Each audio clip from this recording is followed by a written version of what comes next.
Hi friends, welcome to Tulasi vibes. ఇంట్లో positivity నింపడానికి మనం కొన్ని రెమెడీస్ చేసుకుంటాం కదండి. అంటే ఫ్రెష్ అట్మాస్ఫియర్ కోసం, కొంచెం సుగంధభరితంగా ఉండటానికి. దానికోసం అయితే సాంబ్రాణి ఒక మంచి రెమెడీ అండి. మనం వారానికి 2-3 సార్లు అయినా సరే ఇల్లంతా ధూపం వేసుకున్నామంటే ఆ సాంబ్రాణి యొక్క పాజిటివ్ వైబ్రేషన్స్, ఆ స్మోక్ వలన మనం ఇంకా ఆవు పిడక ఉంటుంది కదా, ఆవు పిడక బాగా కాల్చి ఆ పిడక మీద అయితే ఈ సాంబ్రాణి గుగ్గిలము, మైసాక్షి ఇవన్నీ కలిపిన పౌడర్ ఉంటుంది కదా, అది మనకి మార్కెట్లో విడివిడిగా తీసుకొచ్చుకొని మీరు పౌడర్ చేసేసుకోండి. అవి అన్నీ కలిపిందైనా కూడా సరే మనకి ఒక 10 days దాకా అయితే స్మెల్ వస్తుంది, కానీ తర్వాత ఆటోమేటిక్గా స్మెల్ అయితే తగ్గిపోతుంది.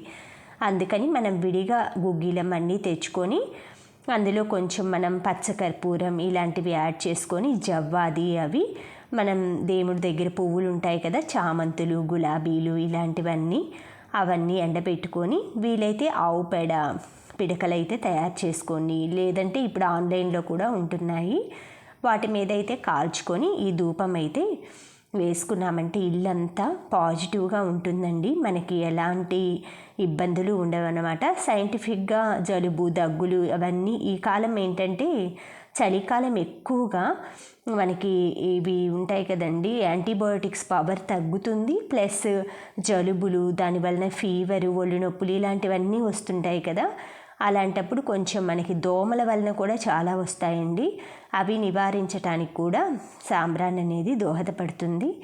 ఇలా పచ్చిపాలు మనం వారానికి ఒక్కసారి తులసి చెట్లో ఇలా అభిషేకం చేసుకున్నామంటే ఆ వాతావరణం, ఆ తులసమ్మ అంతా శుద్ధి అవుతుంది. ప్లస్ తులసి చెట్టు గ్రోతింగ్కి కూడా బాగా ఉపయోగపడుతుందండి. ఇది కూడా చక్కగా ఉపయోగపడుతుంది ఈ రెమెడీ కూడా. మా వారైతే ఆఫీస్కి అది వెళ్తున్నారు. ఆయన బ్రేక్ఫాస్ట్ అది అయిపోయిన తర్వాత నేను ఇలా మూవీ చూస్తూ ఉన్నామన్నమాట. నైట్ పెట్టి చూసింది ఆన్ చేయగానే అలా వస్తుందండి. కాసేపు అవి చూశాక నా స్నానం అది అయిపోయినాక నిన్న గణపతి పూజలో పసుపు గణపతి చేశాను కదా, ఆ పసుపు గణపతిని కానీ గౌరమ్మని కానీ చేసినప్పుడు ఇలా తులసి చెట్లో నిమజ్జనం చేస్తాను. తరువాత అయితే మనకి కామాక్షి దీపము ఈ విధంగా పారిజాత పుష్పాలతో కానీ, ఏవైనా మనకి తామర పువ్వులు కానీ, మనకి మల్లె పువ్వులు కానీ ఏవి దొరికినా కూడా ఇలా 108 పువ్వులతోటి మణిద్వీప వర్ణన కానీ, ఇలా కామాక్షమ్మది, కనకదుర్గమ్మ మనకి ఖడ్గం, దేవి ఖడ్గమాల కానీ, కనకధార స్తోత్రం కానీ ఇవి చదువుకుంటూ మనం కానీ అష్టోత్తరం అవి చేసుకున్నామంటే అండి చాలా చక్కగా ఉంటుందండి. ఒక్కొక్క పువ్వు మనకి వెండి పుష్పాల్లాగా ఉంటాయండి, అవి పారిజాత పువ్వులు. తర్వాత ఇలా ధూపం చెప్పాను కదా ఇల్లంతా వేసుకోవటానికి అనేసి, నేను ఇవి ధూప్ స్టిక్స్ అయితే నేనే తయారు చేసుకున్నానండి.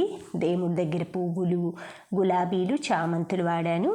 ఆవు పేడ కూడా విడిగా ఎండపెట్టేసి అది పౌడర్ చేసి, ఈ పువ్వుల పౌడరు, తర్వాత గుగ్గిలం, మైసాక్షి, జవ్వాది, పచ్చకర్పూరం ఇలాంటి కొన్ని ఐటమ్స్ కలిపి చేశాను.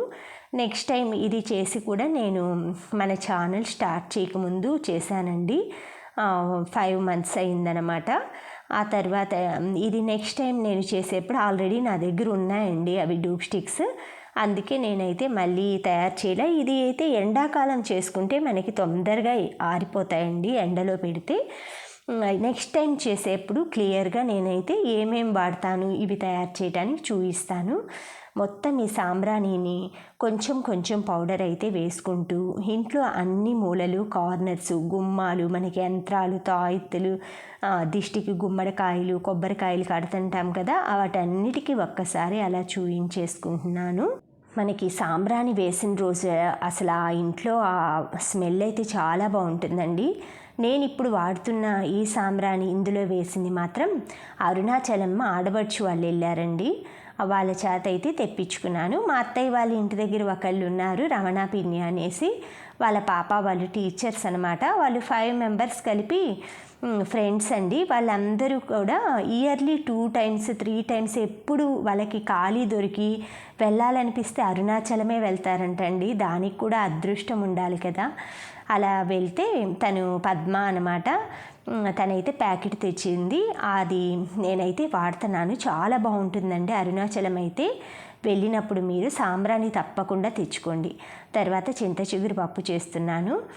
నేను చింత చిగురు అయితే ఇలాగా ఇయర్లీ దొరికినప్పుడు స్టోర్ చేసుకుంటానండి. ఉప్పు, ఆయిల్ వేసి బాగా ఇలా డ్రై చేసేసుకొని చిన్న చిన్న ప్లాస్టిక్ బాక్స్కి చేసి డీప్ ఫ్రిడ్జ్లో పెట్టుకుంటాను. నాకు ఎప్పుడు కావాలంటే అప్పుడు ఆ బాక్స్ బయట పెట్టేసి కొంచెం అయితే పప్పు, పచ్చిమిర్చి, ఉల్లిపాయ, పసుపు అవి బాగా బాయిల్ అయిన తర్వాత ఇందులో కారం, చింతపండు ఏం వేయనండి, టమాటా కూడా వేయనమాట. దీని ఫ్లేవర్ ఏంటి తగ్గిపోతుంది చింత చిగురుది. తర్వాత మెత్తగా పప్పు అయితే ఉడికిన తర్వాత పులుపు గద చింత చిగురు ముందే వేయకూడదు. పప్పు ఇలా బాగా ఉడికాక చింత చిగురునైతే మనకి పప్పు క్వాంటిటీని బట్టి నేను 3 టేబుల్ స్పూన్స్ వేశాను. తర్వాత మెత్తగా సాల్ట్ వేసేసుకొని మెదుపుకోవాలి. ఈ విధంగా మెత్తగా పప్పు గుత్తి తీసుకొని మెదుపుకున్నామనుకోండి, మనకు ఆ చింత చిగురుకి ఆ పప్పు ఫ్లేవర్ అంతా పట్టి ఎక్సలెంట్గా ఉంటుందండి. నార్మల్ చింత చిగురు దొరికే రోజుల కంటే, అంటే ఫ్రెష్ చెట్టు నుండి దొరికే చింత చిగురు కంటే ఇలా ఈ చింత చిగురు అయితే నాకు చాలా టేస్ట్గా ఉంటుందండి. ఎందుకంటే మనకి ఆ ఉప్పు, ఆయిల్ ఆ చింత చిగురికి పట్టటానో ఏమో తెలియదు, కానీ ఈసారి అయితే మీరు ట్రై చేయండి. ఎక్కువగా మనకి ఆ వింటర్ సీజన్లో, అంటే స్టార్టింగ్ ఎండాకాలము ఎండింగ్ టైంలో వస్తుంది. అవి తీసుకొచ్చుకొని కొంచెం క్లీన్ చేసేసుకొని ఆయిల్, సాల్ట్ వేసేసి మనం దగ్గరగా ఆవగిచ్చేసుకొని చల్లారాక ఒక డబ్బాకి పెట్టుకుంటే మనకి చింత చిగురు లేని రోజులో కూడా ఎంజాయ్ చేస్తూ తినచ్చు. తర్వాత దీనికి తాలింపు కోసం నేను నెయ్యి వాడానండి. కొంచెం నెయ్యి, కొంచెం ఆయిల్ వేశాను. తర్వాత ఎండుమిర్చి, వెల్లుల్లిపాయ, తాలింపు గింజలు వేగాక ఇంగువ మస్ట్ అండి. దీనికి ఇంగువ వేసుకోవాలి. ఇంగువ వేసాక కొంచెం కరివేపాకు వేసి మూత పెట్టేశాను. ఎందుకంటే కరివేపాకు వేయగానే మనకి ఆ ఆయిల్ చిందులు అనేవి పడతాయన్నమాట. ఆ తర్వాత పప్పు అయితే యాడ్ చేసేసుకొని చింత చిగురు పప్పు చేసుకున్న బీట్రూట్ పచ్చడి అండి ఇది కూడా ఎక్సలెంట్గా ఉంటుంది. ఒక్కసారి ట్రై చేస్తే మళ్ళీ మళ్ళీ తినాలనిపిస్తుంది. దీనికి కావాల్సినవి ఆయిల్లో కొంచెం పచ్చిమిర్చి, బీట్రూట్, పచ్చి కొబ్బరి అండి. ఇవి పచ్చి కొబ్బరి మనం హాఫ్ చెక్క తీసుకుంటే, బీట్రూట్ ఒకటి పెద్ద సైజు తీసుకోండి. పచ్చిమిర్చి తగినంత, ధనియాలు, జీలకర్ర వేసి వేయించుకోవాలండి. ఇవి వేగాక కొంచెం చింతపండు, సాల్ట్, 2 వెల్లుల్లిపాయలు యాడ్ చేసి మెత్తగా మిక్సీ పట్టేసేసుకుంటే చక్కగా ఉంటుంది.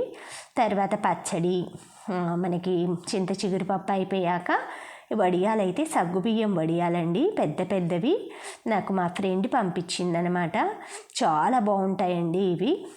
ఈ సగ్గుబియ్యం వడియాలైతే తను ఏంటంటే మా దగ్గర అప్పుడు మేము అక్కడ జాబ్ చేసినప్పుడు మాచర్ల దగ్గర అవి ఫేమస్గా మనకి మార్కెట్లో బస్తాల్లో పెట్టుంటారండి. ఇక్కడైతే నాకు దొరకలేదు. తను అయితే పార్సిల్ చేసి పంపించింది.